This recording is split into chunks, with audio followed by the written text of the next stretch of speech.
Hello everyone, I am Rinkija from Adarsh Shiksha Niketan high school. आज हम alien hand का चैप्टर 8 पढ़ेंगे, द बियर स्टोरी। इस स्टोरी में क्या होता है, बियर स्टोरी, इसमें एक बियर की स्टोरी है। क्या होता है कि एक लेडी होती है जो कि एक ओल्ड मैनर हाउस में रहती है, border of a big forest, forest के एकदम बॉर्डर पर रही होती है। ठीक है, तो उसे एक दिन क्या होता है, उसको मतलब एक पेट बियर चाहिए होता है, बियर चाहिए होता है जो मतलब बहुत शौकीन होती है। उसे उसमें मिलता है, फॉरेस्ट में मिलता है। हाफ डेड ऑफ हंगर, मतलब सोचो भूखा होता है, बहुत ज़्यादा मरने की हालत में होता है। उसको उठा के लाती है वो on the bottle by the lady and the old cook भी होती है उसके साथ मिलके वो लेके आते हैं। और वो धीरे धीरे बड़ा होने लगता है। वो इतना बड़ा हो जाता है कि वो चाहे तो एक काव को अपने पंजों के बीच में दबा के खा सकता है, पर वो ऐसा करता नहीं क्योंकि उसका नेचर जो है बहुत फ्रेंडली नेचर होता है। वहाँ पे 2-3 कुत्ते भी होते हैं, जैसे उनके साथ वो खेलता रहता है हमेशा, वो उनके ऊपर बैठते रहते हैं, तो उसका नेचर काफ़ी अच्छा होता है। जो बियर होते हैं वो हमारे वेजिटेरियन होते हैं, वो मीट वगैरह नहीं खाते हैं, ये वो फ्रूट्स वगैरह वेजिटेबल्स वगैरह ही खाते हैं। तो पर ना उनके आंगन में ही एक एप्पल का ट्री था जिसको वो उस पर चढ़ने की कोशिश करता रहता था, उसको खाने की कोशिश करता था।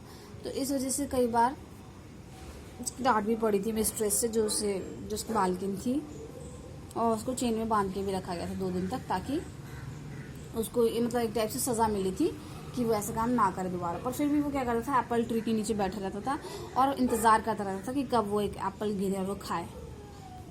फिर और उसको ना संडे के दिन भी बांध के रखा जाता था चेन में, बाकी के दिनों सही था। वो संडे के दिन इसलिए बांधा जाता था क्योंकि जो मिस्ट्रेस थी उसकी, वो अपनी बहन से मिलने जाती थी।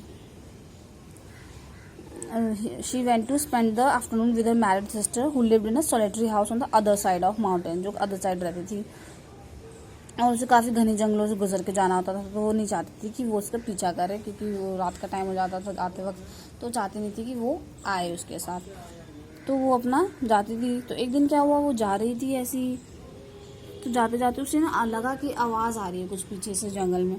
तो उसने पीछे मुड़ के देखा, पहले तो कोई नहीं था, तो दोबारा देखा तो वो बियर था। वो उसको बहुत गुस्सा आता है, उसके हाथ में अम्ब्रेला होता है, उसे मारती है और कहती है कि चलो तुम जाओ यहाँ से। फिर वो चला जाता है और उसके बाद जो मिस्ट्रेस होती है वो अपना चली जाती है, और ये अपना आके और घर पे आके मतलब दुखी होता है और बैठा होता है चेन में। तो जब उसकी कुक होती है वो देखती है उसे बैठा हुआ है वहाँ पे सुबह से, तो जो उसकी जो लेडी होती है वो आती है और वो देखती है कि लेडी आके देखती है कि जो कुक है उसके सामने उसको काफ़ी डांट रही है कि तुम क्यों आए थे मेरे पीछे, और उसको अभी तक वो एंग्रीली उस पर चिल्ला रही होती है उस बियर पे। अब जो कुक कहती है कि आप इस पे क्यों चिल्ला रही हो, क्योंकि ये तो सुबह से यहीं पे बैठा हुआ है आपके इंतज़ार में, गेट की तरफ इंतज़ार करके, और आप फिर भी इसको डांट रहे हो।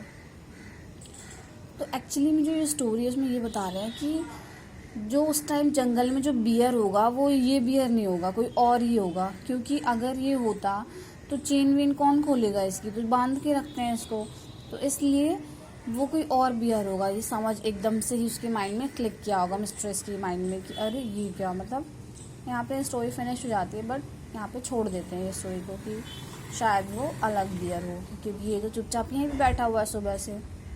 तो उस दिन देखा जाए तो मिस्ट्रेस ने एक टाइप से अपनी ही जान बचाई। ठीक है, तो यहाँ हमारी ये स्टोरी फिनिश होती है। Till then keep revising class, have a good day.